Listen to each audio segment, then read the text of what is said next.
بسم اللہ الرحمن الرحیم۔ السلام علیکم ورحمۃ اللہ وبرکاتہ۔ داستان فردوس ابلیس، پہلا حصہ، قسط نمبر 14۔ اسی سال ایسا خوفناک قحط پڑا کہ لوگ بھوکوں سے مرنے لگے۔ سجا کا قبیلہ بنو تغلب فاقہ کشی سے گھبرا کر بصرہ جا آباد ہوا۔ سجا بھی ان کے ساتھ تھی۔ مسلمانوں کے سلوک اور اناج کی مساوی تقسیم سے متاثر ہو کر بنو تغلب کے تمام قبیلے نے اسلام قبول کر لیا۔ سجا بھی مسلمان ہو گئی اور اس نے سچے دل سے اللہ کی عبادت شروع کر دی۔ اس کے کردار میں جو ابلیسی اوصاف پیدا ہو گئے تھے وہ عبادت الہی سے دھلنے لگے، حتیٰ کہ وہ بالکل ہی متقی اور عبادت گزار بن گئی۔ تھوڑے عرصے بعد وہ بیمار ہوئی اور مر گئی۔ ان دنوں ایک صحابی ابن جندب رضی اللہ عنہ بصرہ کے حاکم تھے۔ انہوں نے سجا کی نماز جنازہ پڑھائی تھی۔ سجا پر تو اللہ نے اپنا خاص کرم کیا کہ وہ دینداری کی حالت میں مری اور اس کی عاقبت محفوظ ہو گئی، لیکن مسلمہ کا انجام کچھ اور ہوا۔ اس نے مسلمانوں کے خلاف بڑی خونریز لڑائیاں لڑی تھی۔ بوڑھا ہونے کے باوجود وہ جوانوں کی طرح لڑتا تھا۔ آخری لڑائی میں جب اس نے دیکھا کہ خالد بن ولید رضی اللہ عنہ کا لشکر اس کے گھر تک آ پہنچا تو وہ خود زرہ اور آہنی خود پہن کر گھوڑے پر سوار ہوا اور باہر نکلا۔ پہلے وہ باغ میں گیا جہاں لڑائی ہو رہی تھی، پھر وہ باغ سے نکلا۔ جو ہی وہ آگے آیا ایک برچی اس کے سینے میں دل کے مقام پر اتر گئی۔ برچی مارنے والا عرب کا مشہور برچی باز وحشی بن حرب رضی اللہ عنہ تھے۔ ان کا نام ہی وحشی تھا۔ ان کی برچی بازی کا یہ کمال تاریخ کے دامن میں محفوظ ہے۔ ایک رقاصہ کے سر پر ایک کڑا جو عورتیں اپنے بازو میں ڈالتی ہیں سیدھا کھڑا کر کے بالوں کے ساتھ باندھ دیا گیا اور رقاصہ ناچنے لگی۔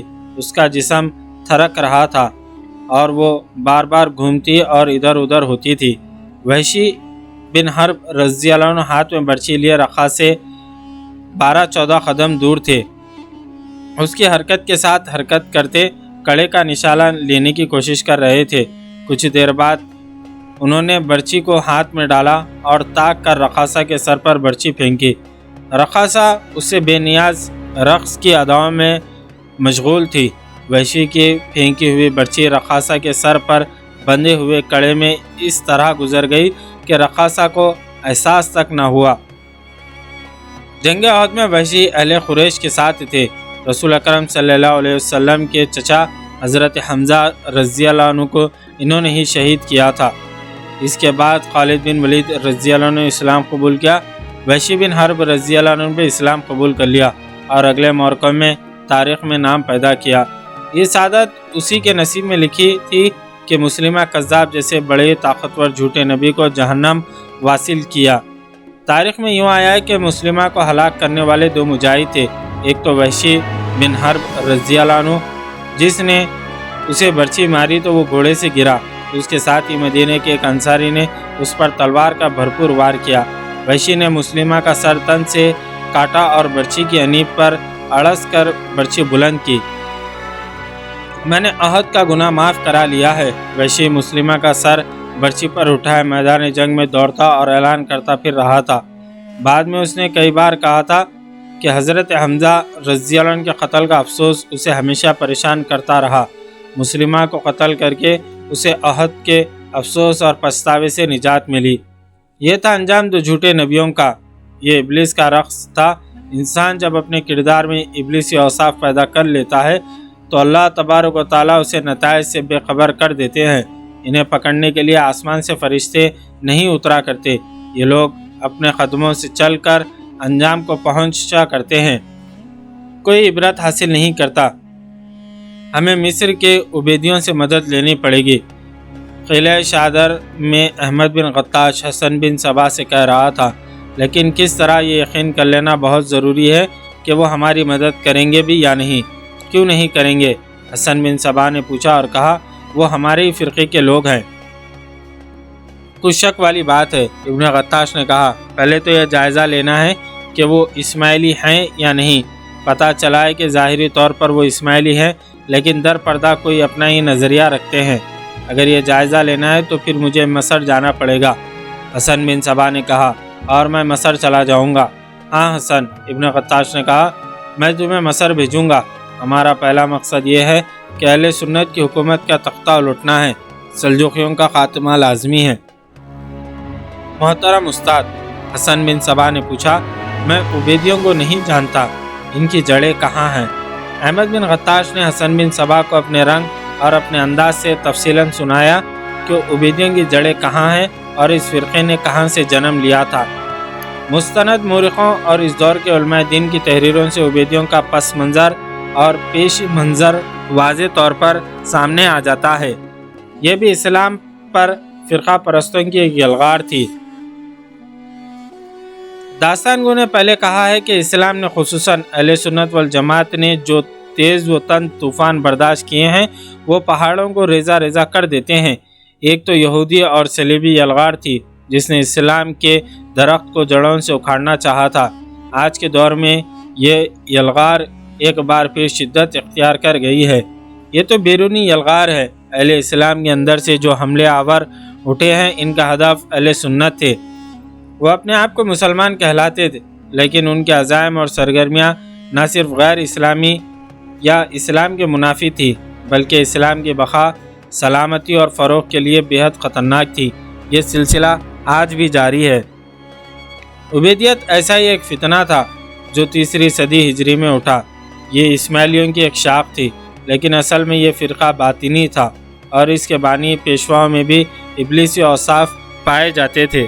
اللہ تبارک و تعالیٰ نے قرآن میں فرمایا ہے، کیا ہم تمہیں بتائیں کہ شیاطین کن پر اترا کرتے ہیں؟ وہ ایسے لوگوں پر نازل ہوتے ہیں اور ان پر قابض ہوتے ہیں جو جھوٹ بولنے والے اور بد کردار ہوتے ہیں۔ سورہ 26 آیت نمبر 221۔ عبیدی فرقے کا بانی عبید اللہ تھا، جس کے متعلق پورے یقین کے ساتھ نہیں کہا جا سکتا تھا کہ وہ کہاں کا رہنے والا تھا۔ بعض مورخوں نے لکھا ہے کہ وہ کوفے کا رہنے والا تھا اور کچھ نے لکھا ہے کہ وہ حمص کے علاقے کے ایک گاؤں کا رہنے والا تھا۔ اس کے باپ کا نام محمد حبیب تھا اور وہ اپنے قبیلے کا سرکردہ فرد تھا۔ محمد حبیب کو ایک خواہش پریشان رکھتی تھی۔ وہ عمر کے آخری حصے میں پہنچ چکا تھا۔ اس کا بیٹا عبید اللہ جوان ہو گیا تھا اور وہ دیکھ رہا تھا کہ عبید اللہ میں ایسی ابلیسی اوصاف پائے جاتے ہیں کہ وہ لوگوں کو اپنا مرید بنانے کے لیے ہر ڈھنگ کھیل سکتا ہے۔ اس کی خواہش یہ تھی کہ تھوڑے سے علاقے میں اس کی اپنی سلطنت قائم ہو جائے۔ محمد حبیب نے اعلان کر دیا کہ اس کا بیٹا مہدی آخر الزماں ہے۔ یہ بڑی لمبی داستان ہے کہ عبید اللہ اور اس کے باپ نے کیسے کیسے ڈھنگ کھیل کر اور کیسی کیسی فریب کاریوں سے اپنے پیروکار بنا لیا اور ان کی تعداد بڑھتی چلی گئی۔ عبید اللہ نے 270 ہجری میں مہدی ہونے کا اعلان کیا تھا اور اس نے اپنے فرقے کو مہدویہ کا نام دیا۔ اس نے 278 ہجری میں حج کیا اور وہاں اپنے مہدی مدعو ہونے کا پروپیگنڈا ایسے انداز سے کیا کہ بنو کنانہ کے پورے قبیلے نے اسے امام مہدی تسلیم کر لیا۔ محمد حبیب نے اپنے بیٹے کو مہدی تسلیم کرانے کے لیے قبیلے کے سرداروں کو بڑی خوبصورت لڑکیوں اور سونے چاندی کے انعامات کے ذریعے بھی پھانسا تھا۔ جب اس فرقے میں پیروکاروں کی تعداد زیادہ ہو گئی تو مہدیوں نے خفیہ اور پر اسرار قتل کا سلسلہ شروع کر دیا۔ قتل اہل سنت کے علماء کو کیا جاتا اور پتہ ہی نہیں چلتا تھا کہ قاتل کون ہے، چونکہ اس فرقے کی مخالفت اہل سنت کی طرف سے ہوتی تھی، اس لیے وہی قتل ہوتے تھے۔ جہاں کہیں سے بھی مخالفانہ آواز اٹھتی تھی وہاں کے آدمی ہمیشہ کے لیے لاپتہ ہو جاتے تھے۔ تاریخ خلفاء میں لکھا ہے کہ ایک روز ایک سرکردہ افراد ابن تبا علوی عبید اللہ سے ملنے کے لیے آیا۔ عبید اللہ دربار لگا بیٹھا تھا۔ وہاں کچھ عمرہ بھی تھے اور عام حاضرین کی تعداد خاصی زیادہ تھی۔ اے عبید اللہ، علوی نے کہا، میں تجھے مہدی آخر الزماں تسلیم کر لوں گا، پہلے یہ تو بتا کہ تیرا حسب و نسب کیا ہے اور کون سا قبیلہ تیری پہچان ہے۔ عبید اللہ نے اپنی آدھی تلوار نیام سے کھینچی اور بولا، یہ ہے میرا نسب۔ پھر ایک تھیلی میں ہاتھ ڈال کر سونے کی بہت سی اشرفیاں نکال کر دربار کے حاضرین کی طرف پھینک کر بولا، اور یہ میرا ہے حسب۔ درباری اشرفیوں پر ٹوٹ پڑے۔ ابن تبا علوی وہاں سے چپ چاپ باہر نکل گیا۔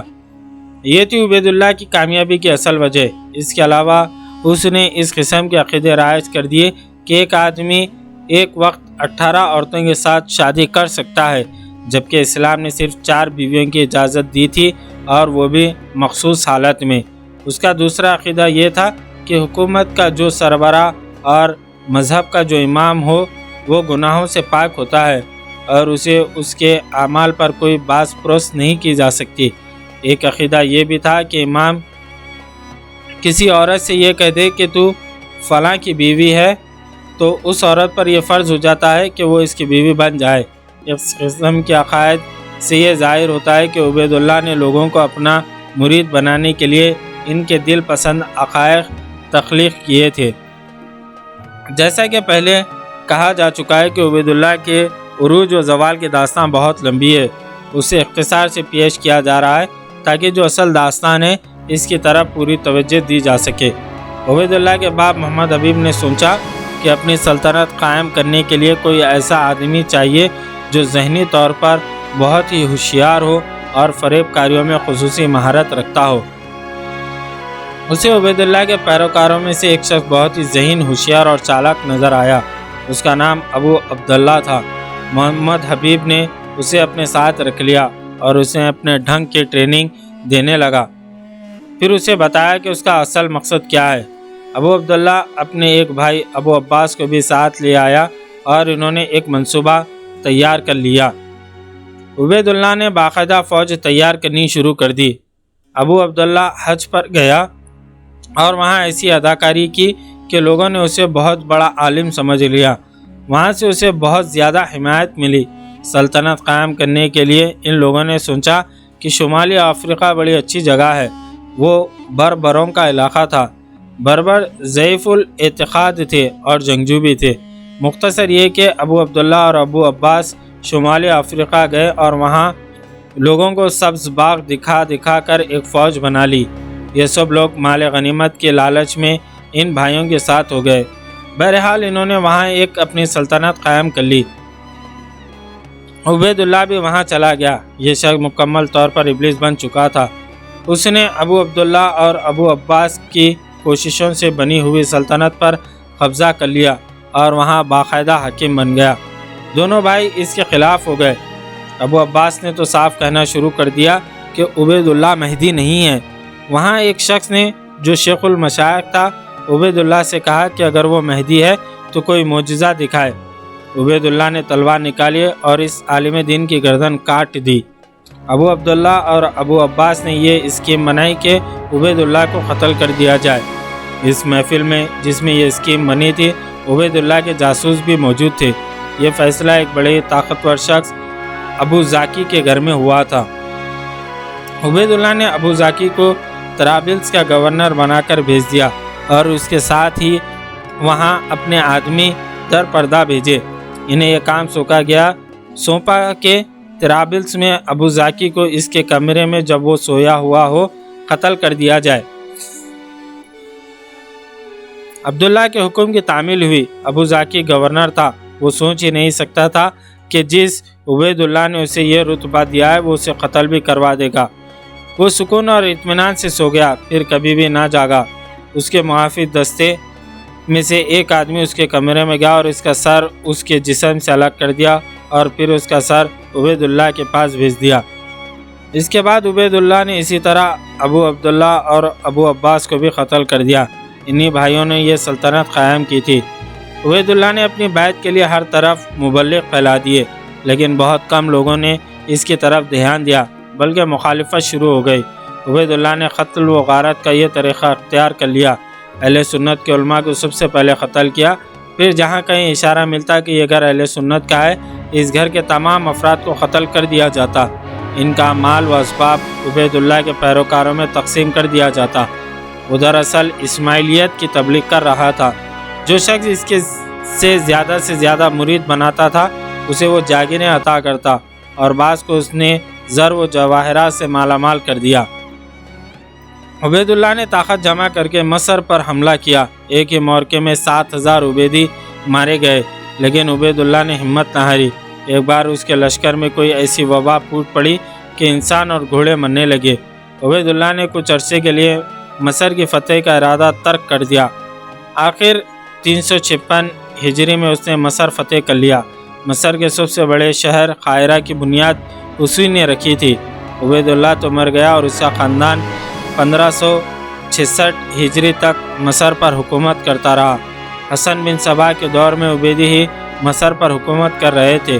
تاریخوں میں لکھا ہے کہ تاتاریوں نے بغداد میں مسلمانوں کا اتنا قتل عام نہیں کیا تھا جتنا عبید اللہ نے اہل سنت کا کیا تھا۔ اس طرح یہاں پر 14ویں قسط اپنے اختتام کو پہنچی۔ کل ہم انشاءاللہ 15ویں قسط لے کر آپ کی خدمت میں حاضر ہوں گے۔ جزاک اللہ خیر۔